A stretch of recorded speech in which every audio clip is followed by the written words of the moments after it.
Earlier today, we got whiffed that Adrian Wojnarowski joined the NBA Countdown to discuss his new report that Jimmy Butler has been challenging the Philadelphia 76ers head coach Brett Brown over the Sixers offense. Butler was recently traded from the Minnesota Timberwolves and has had trouble fitting alongside Joel Embiid and Ben Simmons, they say. What bothers me about this report is that there seems to be this underlying agenda to somehow create drama in the NBA atmosphere or just this new media driven league in the NBA. Jimmy Butler is a max contract player.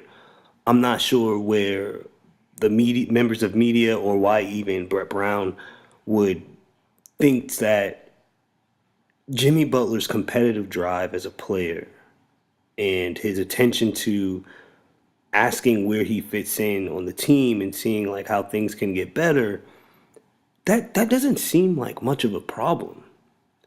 But now on ESPN, this little riff or this maybe it's a misunderstanding somehow turns into Jimmy Butler and the Philadelphia 76ers need to figure out how this needs to work.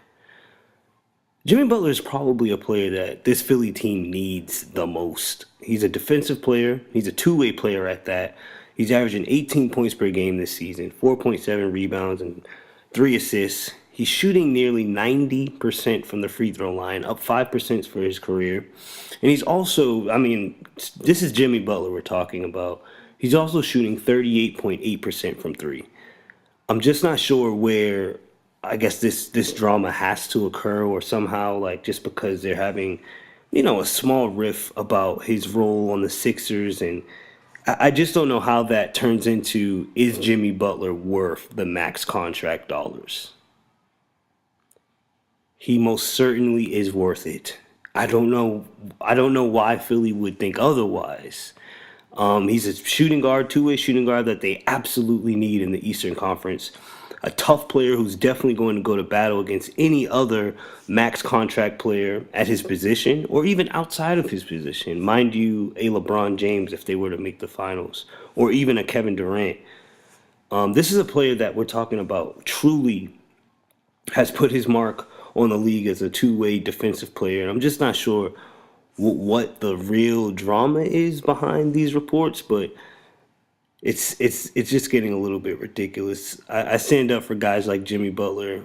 I'd much rather have teammates or players on my team that I'm a fan of who are, competitively trying to figure things out rather than just sitting idly by. I guess I'll even mention, I hate to throw his name under the bus, but like a Carmelo Anthony, a player that just seems to, goes with the flow. And if it's not working, it's not working. He's not really going to go to management or coaches to like figure things out.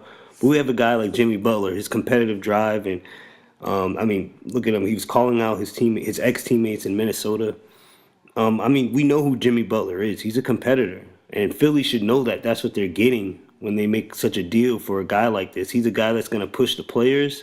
He's going to push the organization. He's going to push the head coach to all do better because his career is literally built off of true hard work.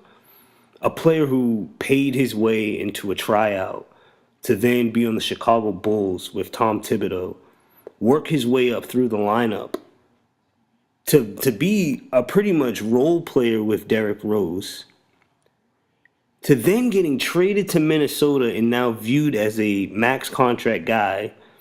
And now he's on one of the more brighter teams in the Eastern Conference as their team captain, as their proverbial leader.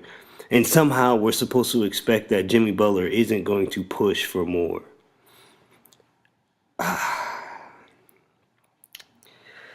I feel sorry for you, Jimmy. I hope it works out in Philly. Um, if it doesn't, you're more than welcome to come to the Boston Celtics.